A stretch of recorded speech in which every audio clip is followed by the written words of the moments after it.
Assalamualaikum warahmatullahi wabarakatuh. Perkenalkan, nama saya Raffi Nur Fauzan Asbar dari Universitas Pahlawan Tuanku Tembusai Riau semester 6. Pada kesempatan kali ini, saya akan menjelaskan sebuah buku yang berjudul tentang kebijakan pendidikan dari filosofi ke implementasi yang dikarang oleh Dr. Haji A. Rusdiana MM. Dan buku ini diterbitkan pada tahun 2015. Di dalam buku ini terdapat 10 bab dan saya akan menjelaskan salah satunya, yaitu pada bab 3 tentang isu-isu kritis kebijakan pendidikan, standar pendidikan nasional. Persoalan mendasar dalam pendidikan pada zaman teknologi dan informasi sekarang ini dipandang sebagai problem yang sangat luar biasa sulit di berbagai negara. Sekalipun demikian, negara-negara yang peduli terhadap masalah ini mengakui bahwa pendidikan merupakan tugas negara yang maha penting, yang maha harus diselesaikan. Pendidikan merupakan kunci dalam membangun dan memperbaiki sikap individu dalam menghadapi keadaan dunia yang terancam oleh berbagai potensi bencana yang mungkin diawali oleh pemanasan global. Tanpa kunci itu, usaha tersebut akan gagal. Dalam konteks tersebut, setiap negara harus melakukan peningkatan pendidikan masing-masing, misalnya melakukan perubahan sistem pendidikan guna mencapai kualitas atau mutu pendidikan yang terus-menerus menuju ke arah yang lebih baik. Hal ini perlu diupayakan secara serius dan fokus karena peradaban masyarakat di Indonesia, bangsa Indonesia, ditentukan oleh pendidikan yang dijalani oleh masyarakat itu sendiri. Baiklah, selanjutnya kita perlu memahami tentang isu-isu kebijakan. Isu kebijakan publik sangat penting dibahas untuk membedakan istilah yang dipahami awam dalam perbincangan sehari-hari, yang sering diartikan sebagai kabar burung. Isu dalam kebijakan publik memiliki lingkup yang luas yang meliputi berbagai persoalan yang ada di tengah masyarakat. Oleh karena itu, memahami konsep isu sangat membantu para analis dalam menganalisis kebijakan publik. Selanjutnya, kita perlu memahami tentang peringkat-peringkat isu kebijakan. Berdasarkan peringkatnya, menurut Den tahun 1945, isu kebijakan publik secara berurutan dapat menjadi 4 dikategorikan. Yang pertama ada namanya isu utama. Isu utama ini terdapat pada pemerintahan. Nah, yang kedua, isu sekunder. Isu sekunder ini terletak pada tingkat instansi pelaksana program di pemerintahan. Nah, yang ketiga ada yang namanya isu fungsional. Nah, pada isu fungsional ini terletak di antara tingkat program dan proyek serta memasukkan pertanyaan yang mengacu pada penggunaan, yang mengacu pada masalah anggaran, masalah keuangan, dan usaha untuk memperolehnya. Nah, yang terakhir, peningkatannya ada yang namanya isu minor. Selanjutnya, pentingnya isu kebijakan untuk kita cermati. Menurut Wahab, tahun 2001 menyatakan bahwa yang pertama, proses pembuatan kebijakan publik di sistem politik manapun lazimnya berangkat dari adanya tingkat kesadaran tertentu atas suatu masalah atau isu tertentu.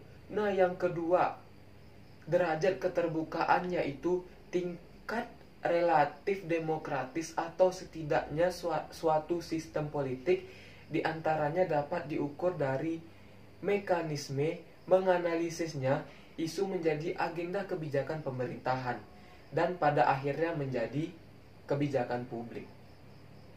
Selanjutnya, muatan isu krisis dalam standar nasional pendidikan.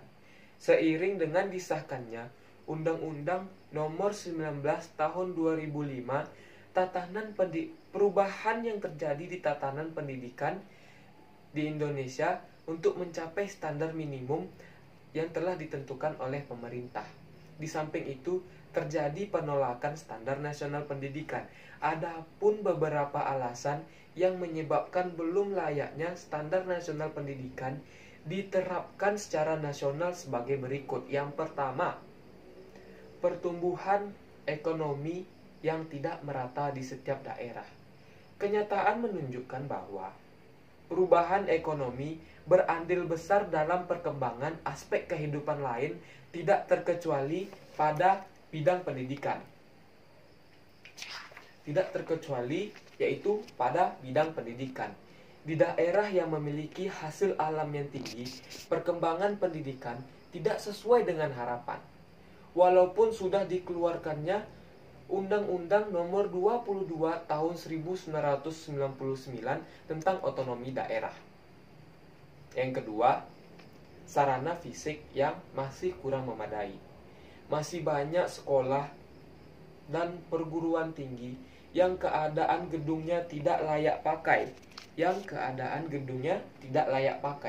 Kepemilikan dan penggunaan media belajar yang masih rendah, koleksi buku di perpustakaan yang masih minim, kurang lengkap, penggunaan teknologi informasi yang kurang memadai. Sebagai contoh dalam pendidikan, dapat kita lihat di daerah Papua yang sangat jauh tertinggal dibandingkan dengan daerah-daerah yang kita tempati atau daerah-daerah di Pulau Jawa. Pengadaan sarana dan prasarana di Papua tidak sesuai dengan kebutuhan sehingga peningkatan mutu pendidikan di daerah tersebut sangat lambat. Seharusnya pemerintah lebih memerhatikan daerah yang ada di Papua ketimbang daerah yang ada di Pulau Jawa, karena daerah yang di Pulau Jawa itu dapat kita pantau secara terus-menerus, tidak dengan daerah yang ada di Papua. Hal ini akan lebih memudahkan pemerintah dalam menyukseskan program pemerataan pendidikan yang terjadi pada standar nasional pendidikan. Selanjutnya, yang ketiga, pendidikan tidak bebas nilai. Yang keempat, paradigma perubahan.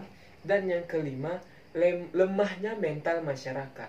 Menurut Firzam Imaputra, tahun 2009 menyatakan bahwa lebih dari 1,1 juta anak memilih berhenti di sekolah selama tahun 2007. Berarti setiap menitnya ada 4 orang anak yang putus sekolah.